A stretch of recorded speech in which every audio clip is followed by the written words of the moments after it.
In this video, we're going to be discussing trigonometric ratios. So, trigonometry is the study of the measures of sides and angles of triangles.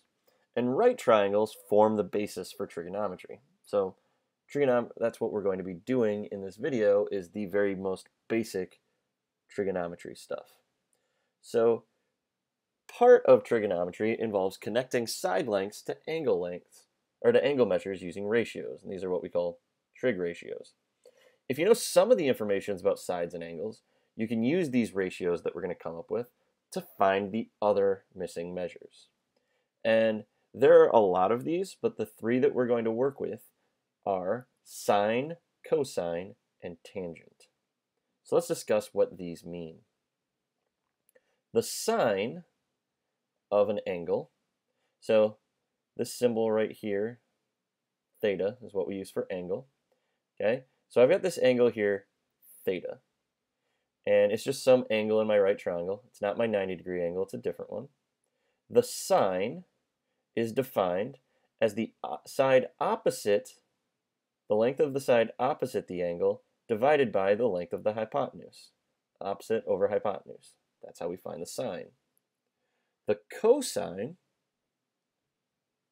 of the same angle is defined as the side adjacent, the side touching the angle, divided by the hypotenuse. Right? Adjacent over hypotenuse. And the tangent of theta is defined as the opposite side over the adjacent side. So you can see that these are just ratios of the different pairs of sides in a triangle.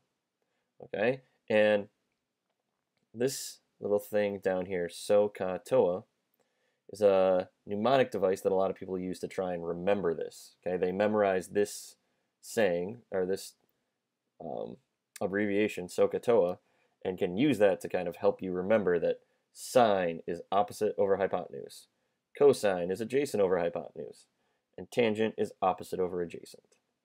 Right? And we can use this information to find missing side lengths. We can actually use it to find angles.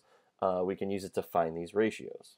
So it's very, very helpful, and it's something that you use a lot. So example 1 says find the sine, cosine, and tangent of this angle A. All right, so if we do this, we know the sine of angle A down here, okay, is equal to the opposite side over the hypotenuse. We know the tangent, or we know the cosine of angle A is equal to the adjacent over the hypotenuse. And we know the tangent is equal to the opposite side over the adjacent side. All right, so in order to find these, all we have to do now is simply plug our numbers in. So if opposite over hypotenuse is sine, well, our opposite, we go to the side across from the angle, that's 12, and our hypotenuse is 13, so our sine is 12/13. Okay, we're going to leave them as fractions. There's no real reason to turn them into decimals. Similarly, for cosine, it's equal to the adjacent, 5, over the hypotenuse, 13. And for our tangent, it's the opposite over adjacent, so 12/13. That's really all we have to do for this, is simply plug these numbers in to find out what our sine, cosine, and tangent are. Now we can use this sort of information to find missing side lengths. This one's a little bit more confusing, and you're definitely going to end up using a calculator to do this. So let's take a look here. We want to use trig ratios to find the missing side measurements here. So I'm going to start with y.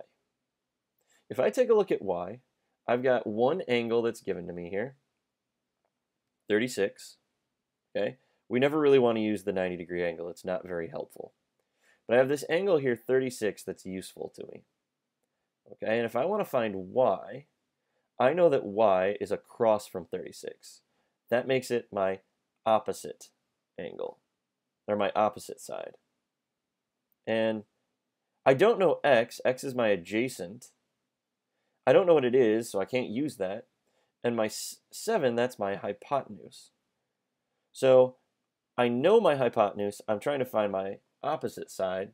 So I know that I'm going to be using the sine, because sine is opposite over hypotenuse.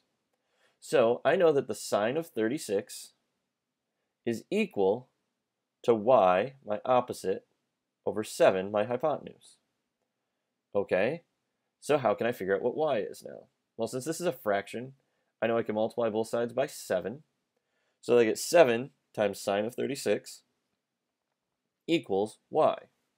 Okay, now technically I can just leave it like this. This is an exact answer. 7 sine of 36 is an answer. It is an exact answer. It's probably the best answer. But a lot of people like to see these as actual numbers, so let's think about how we can do that. Finding the sine of 36, I can't really find that as a number because I don't know y at this point. The nice thing is most calculators can compute the sine of an angle simply by putting it in. So what I can do is I can take, well, 36, and I can take the sine of that, and you can see that it gives you this crazy decimal, okay? This is why I'm saying that this is maybe the best answer, because it's the most exact answer, and whatever I'm going to get right now is going to be an estimate.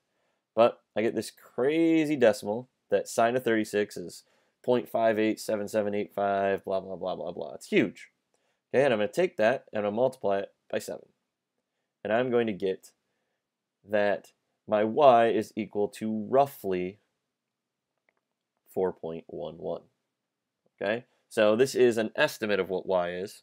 This right here, 7 sine of 36, and you would just write it 7 sine 36. That is the most exact answer, and you could put either one of these two things on a test and it would be acceptable.